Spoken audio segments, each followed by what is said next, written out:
La différence entre l'homme des cavernes et nous, c'est le résultat de la science. Et ce n'est pas une opinion, c'est de la science. Notre monde n'est pas si moche. Combien d'hommes sont allés dans l'espace? L'astronaute Alan Bean, le 4e homme à avoir marché sur la Lune, est mort en mai dernier, dans le sud des États-Unis. Il avait voyagé 2 fois dans l'espace, en 1969 et 1973. Le 12 avril 1961, Yuri Gagarin fut le premier être humain à voyager dans l'espace. Depuis, ils sont environ 500, hommes et femmes, à avoir connu ce privilège. Parmi eux, 26 ont fait le voyage jusqu'à la Lune et 12 d'entre eux y ont posé le pied.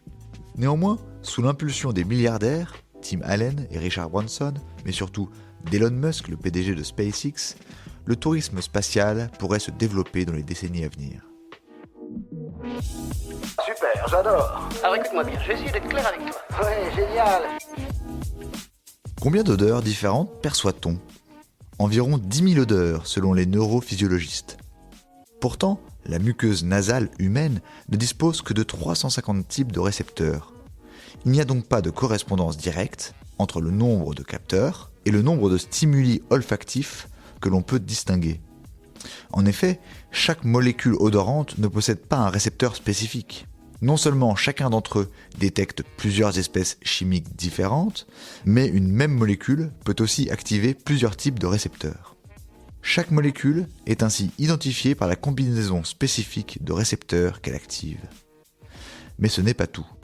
Chacune de ces 350 familles de capteurs correspond à une population particulière de nerfs olfactifs. Le cerveau reconnaît donc des odeurs grâce à une combinaison complexe d'influx nerveux en provenance de la muqueuse. Les scientifiques utilisent le terme d'image olfactive. Voilà. Il ne reste plus qu'à vous remercier de votre attention. Au revoir.